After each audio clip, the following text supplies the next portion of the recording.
Hello guys, welcome to my YouTube channel unique English grammar. आज मैं आपको direct indirect का पार्ट 2 है और इसमें मैं आपको डायरेक्ट इनडायरेक्ट के बारे में बताऊंगा कि डायरेक्ट स्पीच क्या होता है और इनडायरेक्ट स्पीच क्या होता है।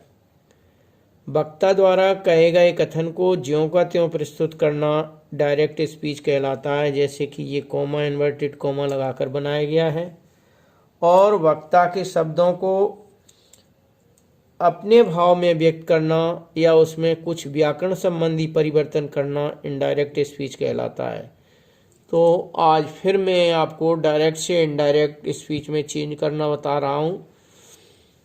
जैसा कि कल मैंने आपको बताया था कि डायरेक्ट से इनडायरेक्ट में बदलते समय बहुत सारे चेंजेस होते हैं। कॉमा इन्वर्टेड कॉमा को हटा करके यदि हमारी रिपोर्टेड स्पीच असर्टिव सेंटेंस होती है तो दैट से जोड़ते हैं, कॉमा इन्वर्टेड कॉमा को हटा देते हैं। और यदि जो है रिपोर्टिंग स्पीच में ऑब्जेक्ट दिया गया है तो सेड टू को टोल्ड में बदल देते हैं।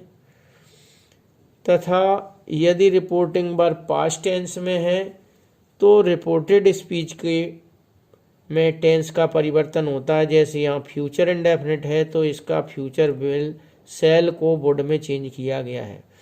प्रोनाउन चेंज होते हैं, जैसे फर्स्ट पर्सन प्रोनाउन सब्जेक्ट के पर्सन नंबर के अनुसार इसका person third person singular number ही है तो इसके बदले में आई को ही में चेंज कर दिया गया है। और नियरनेस निकटता प्रकट करने वाले शब्द की हमने एक आपको टेबल दी है, उसे टुमारो को नेक्स्ट डे में चेंज कर देते हैं। तो मोहन सेड टू मी को मैंने मोहन टोल्ड मी दैट से जोड़ दिया। आई को सब्जेक्ट के पर्सन नंबर के अनुसार ही में चेंज कर दिया, सेल को वुड में चेंज कर दिया, राइट एंड ऐसे नेक्स्ट डे। सेकंड एग्जाम्पल देखें। यहाँ एक चीज आपको ध्यान रखना है कि नियरनेस वर्ड उस समय चेंज नहीं होता जिस जगह हम उपस्थित हों, जो वस्तु उपस्थित हो, स्थान और समय। जैसे यहाँ दिस इज माई बुक लिखा हुआ है तो उसी जगह हम उपस्थित हैं जहाँ वो पुस्तक रखी है, इसलिए दिस का दिस ही यूज करेंगे। She said that comma inverted comma हटा दिया, दिस और इज की जगह बाज क्योंकि टेंस चेंज हुआ है, सेड सेकंड फॉर्म में। और माई बुक की जगह हर बुक क्योंकि ये सब्जेक्ट के पर्सन नंबर के अनुसार बदलती है। तो सी है, सी का पॉजेसिव केस हर होता है तो हर बुक लिख दिया। Hari said comma inverted comma here I lived for many years.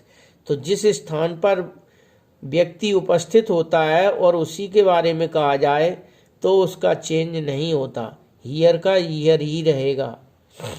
तो Hari said that here he had lived from many years. यहाँ देखो पास्ट इंडेफिनिट है, उसे पास्ट परफेक्ट में चेंज किया गया है। He said comma inverted comma I will come. यहाँ ध्यान रखना है, वैसे कम को गो में चेंज करते हैं लेकिन जिस जगह हमने आने के लिए कहा है उसी जगह है तो हम कम का कम ही रखते हैं। सिर्फ प्रोनाउन चेंज होगा, जो सब्जेक्ट के अकॉर्डिंग ही हो गया। विल फ्यूचर टेंस है तो विल का वुड हो गया और कम। इसके बाद नेक्स्ट में आपको ट्रांसफॉर्मेशन के बारे में बताता हूँ कि जब भी हम डायरेक्ट से इनडायरेक्ट में चेंज करते हैं तो जो रिपोर्टेड स्पीच है वो हमेशा असर्टिव सेंटेंस में चेंज होती है। जैसे कि हम transformation of all kind of sentence into assertive form when we change direct speech into indirect speech. जब हम डायरेक्ट से इनडायरेक्ट में चेंज करते हैं, यदि हमारा सेंटेंस इंटेरोगेटिव है, इम्परेटिव है, एक्सक्लेमेटरी है, ऑब्जेक्टिव है तो उसे सबसे पहले असर्टिव में चेंज करेंगे और इसके बाद ही हम उसे कनेक्ट करते हैं, उसे जोड़ते हैं। शेष परिवर्तन पूर्व की तरह होंगे। प्रोनाउन संबंधी चेंज होगा, वर्ब का टेंस संबंधी चेंज होगा और नियरनेस वर्ड चेंज होंगे। सिर्फ यदि हमारा यूनिवर्सल ट्रुथ, सार्वभौमिक सत्य या प्रोवर्ब है तो ऐसी कंडीशन में वो प्रेजेंट के प्रेजेंट में ही रहते हैं। ये पूर्व वीडियो में मैं आपको बता चुका हूँ। तो जब रिपोर्टेड स्पीच इंटेरोगेटिव सेंटेंस में हो और इंटेरोगेटिव सेंटेंस इनडायरेक्ट में चेंज करते समय हम इसे असर्टिव सेंटेंस में चेंज कर देते हैं तथा उस सेंटेंस की यदि वो सेंटेंस हेल्पिंग वर्ब से शुरू हुआ है तो दोनों सेंटेंस को इफ या वेदर से जोड़ते हैं। तो सेंटेंस इंटेरोगेटिव टू टाइप यानी कि दो प्रकार के होते हैं। एक सिंगल इंटेरोगेटिव होता है जो हेल्पिंग वर्ब से शुरू होता है तो उसे असर्टिव में चेंज कर देंगे और जोड़ने के लिए इफ या वेदर में से किसी एक कनेक्ट वर्ड का यूज करेंगे। एग्जाम्पल में देखें, my father said to me. तो सैड टू जो है कहने के लिए होता है, इसकी जगह पे हम आस्क्ड का प्रयोग करते हैं क्योंकि आस्क मानी पूछना। तो माई father asked me, connective word if हो गया, कॉमा इन्वर्टेड कॉमा को हटा दिया, वाक्य को असर्टिव चेंज किया। सबसे पहले सब्जेक्ट जो है यू ऑब्जेक्ट के अकॉर्डिंग चेंज होगा तो मी के अनुसार आई में चेंज हो गया और पास्ट प्रेजेंट कंटिन्यूअस को पास्ट कंटिन्यूअस में चेंज कर दिया और टुडे को दैट डे में चेंज कर दिया। तो इस तरह से my father asked me if I was going to Kanpur that day. तो ये सिंगल इंटेरोगेटिव था। सिंगल इंटेरोगेटिव को कॉमा इन्वर्टेड कॉमा हटा करके इफ या वेदर से जोड़ते हैं। इनमें से कोई एक शब्द आप चूज कर सकते हो, चाहे एफ से जोड़ दीजिए या वेदर से। और वाक्य को असर्टिव चेंज करना जैसा कि मैंने रूल आपको ऊपर लिखा हुआ है, तभी इसको कनेक्ट करते हैं। अब जब रिपोर्टेड स्पीच हमारा क्वेश्चन वर्ड हो तो दोनों वाक्यों को हम क्वेश्चन वर्ड से ही जोड़ते हैं तथा वाक्य को असर्टिव में चेंज कर देते हैं। एग्जाम्पल में देखें, my mother said to me, comma inverted comma, when will you go there. तो यहाँ व्हेन कनेक्ट क्वेश्चन वर्ड है, इसी को हम कनेक्टिव वर्ड के रूप में यूज करेंगे।